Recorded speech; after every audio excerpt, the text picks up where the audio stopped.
بسم اللہ الرحمن الرحیم۔ السلام علیکم رحمۃ اللہ وبرکاتہ۔ یامی کی چھوٹی سی دنیا میں آپ سب کا سواگت ہے۔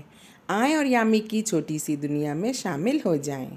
رب اشرح لی صدری ویسر لی امری واحلل عقدۃ من لسانی یفقہوا قولی۔ الحمدللہ آج 30 روزے پورے ہو گئے اور کل عید ہے۔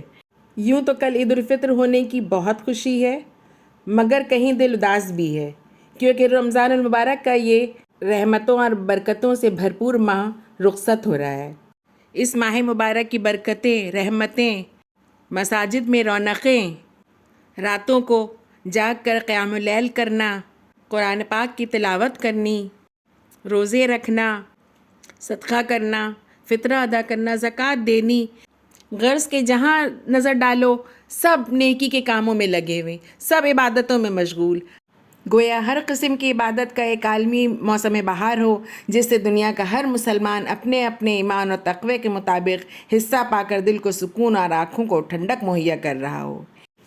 تو میرے رب سے میری یہی دعا ہے کہ یا رب العالمین، کہ جس طرح یہ ماہ مبارک ہمارا گزرا ہے، اس رمضان مبارک کی برکتوں سے ہم فیض یاب ہوئے ہیں، ہم نے عبادتیں کی ہیں، اللہ سبحانہ تعالیٰ ہمیں توفیق دے، تمام امت مسلمہ کو توفیق دے کہ ہم اور 11 مہینے بھی اسی طرح کریں اور ساری زندگی اسی طرح گزاریں جس طرح ہم نے رمضان میں اپنے دن اور رات گزارے ہیں۔ یا رب العالمین ہمیں نیکی کا کرنے کی توفیق عطا فرما اور گناہوں سے دور رکھ پروردگار عالم، اور ہم نے جو اس ماہ مبارک میں عبادتیں کی ہیں اسے قبول فرما، اور ہم سے جو غلطیاں کوتاہیاں ہوئی ہیں اسے معاف فرما، اور ہماری عبادت کو، ہمارے روزوں کو، ہماری نماز کو قبول فرما، اور ہمیں نیکی کی ہدایت دے رب العالمین، ہم صراط المستقیم پہ چلیں اور پیارے نبی صلی اللہ علیہ وسلم کی سنتوں پر عمل کریں، آمین۔ تو آج 30 روزے ہو گئے اور کل عید الفطر ہے، یعنی آج عید الفطر کا چاند ہے۔ تو سب سے پہلے تو ہمیں آج چاند دیکھ کر یہ دعا پڑھنی ہے، اللہم احلہ علینا بالامن والایمان والسلامتی والاسلامی ربی و ربک اللہ۔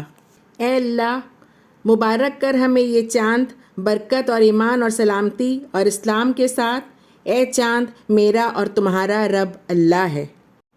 تو چاند ہو جائے اور آپ یہ دعا پڑھ لیں، اور پھر اس کے بعد ایک بار جائزہ لیں اب خود کا کہ ہم نے اپنی جو فرائض ہمارے رمضان میں تھے وہ ہم نے پورے کیے یا نہیں، یعنی کہ اگر زکوٰۃ باقی ہے تو ہو سکے تو زکوٰۃ ادا کر دیں، صدقہ فطر ادا کر دیں، کیونکہ فطرہ ہمیں عید کی نماز سے پہلے دینا ہے، کیونکہ نماز کے بعد اگر ادا کریں گے تو وہ صدقہ فطر نہیں ہوگا بلکہ ایک عام صدقہ ہوگا، اس لیے اسے ادا کر دیں، اپنا بھی اور اپنے گھر والوں کی طرف سے بھی۔ صدقہ فطر میں اناج دینا افضل ہے اور یہ ایک ساتھ دیا جاتا ہے، یعنی کہ 2.5 سیر۔ اس کے علاوہ بھی ممکن ہو سکے تو صدقہ کریں۔ عید الفطر کی رات کے لیے کوئی خاص نماز نہیں ہے، عید الفطر کی رات ہمیں عام راتوں کی طرح گزارنی ہے، اور جیسے عشاء کی نماز پڑھتے ہیں وہ عشاء کی نماز پڑھنی ہے، اور چاند ہونے کے بعد ہمیں مسلسل تکبیرات پڑھنی ہے، اور یہ تکبیرات یہ ہیں: اللہ اکبر اللہ اکبر اللہ اکبر لا الہ الا اللہ واللہ اکبر وللہ الحمد، اللہ اکبر کبیرہ والحمد للہ کثیرہ وسبحان اللہ وبکرۃ وصیلا۔ یہ تکبیرات عید الفطر کے چاند نکلنے کے بعد سے شروع ہوتی ہیں اور عید الفطر کی نماز سے پہلے تک پڑھی جاتی ہیں، اور رات کو آرام کریں تاکہ صبح اٹھ کر نہا دھو کر فارغ ہو کر اچھے لباس پہن کر عید الفطر کی نماز کے لیے عیدگاہ جا سکیں۔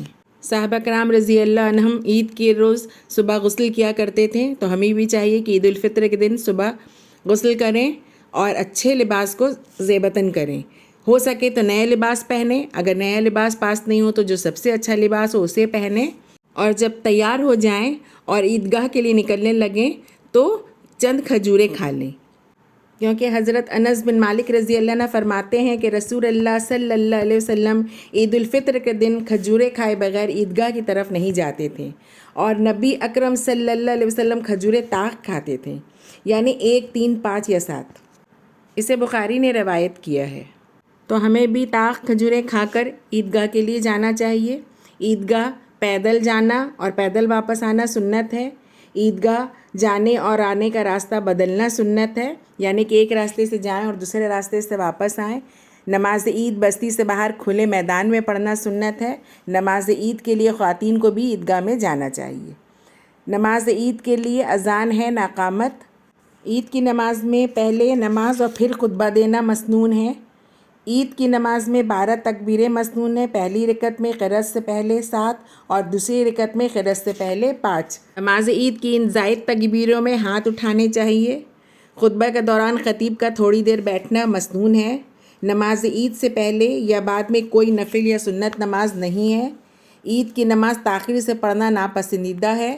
عید الفطر کی نماز کا وقت اشراق کی نماز کا وقت ہے۔ عید کی نماز سے فارغ ہو کر ہم ایک دوسرے کو عید کی مبارکباد دیتے ہیں۔ تو آئیں ہم جانیں کہ صحابہ کرام کس طرح ایک دوسرے کو عید کی مبارکباد دیا کرتے تھے۔ تو صحابہ کرام رضی اللہ عنہ آپس میں ان الفاظ سے مبارکباد دیا کرتے تھے: تقبل اللہ منا و منکم، اللہ ہم سے اور آپ سے قبول فرمائے۔ تو ہمیں بھی کوشش یہی کرنی چاہیے کہ ان الفاظوں سے ہم ایک دوسرے کو عید کی مبارکباد دیں۔ ویسے اچھے الفاظوں سے بھی ہم ایک دوسرے کو مبارکباد دے سکتے ہیں۔ خوشی کا موقع ہے، 1 ماہ کے روزے کے بعد ہمیں عید الفطر ملتی ہے اور ہم اس عید الفطر میں ایک دوسرے کے ساتھ اپنی خوشی بانٹتے ہیں، تو ایک دوسرے کو اچھے الفاظ سے دعائیں دے سکتے ہیں، اور مومنوں کو تو چاہیے کہ وہ آپس میں ایک دوسرے کے لیے دعائیں کریں۔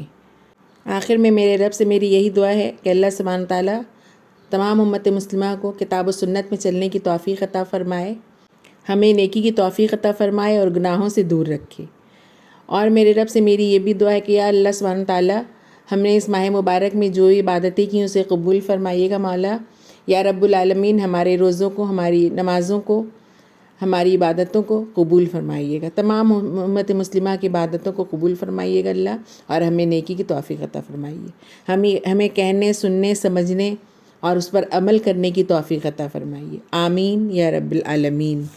اگر آپ سب کو میرا یہ ویڈیو پسند آیا ہو تو لائک کریں، شیئر کریں، سبسکرائب کریں، اور ہاں، بیل آئیکن میں کلک کرنا نہ بھولیں، اور کمنٹ کے ذریعے مجھے اپنے قیمتی مشوروں سے نوازیں۔ خوش رہیں، اپنا خیال رکھیں، عید منائیں۔ انشاءاللہ بہت جلد ملاقات ہوگی، تب تک کے لیے اللہ حافظ۔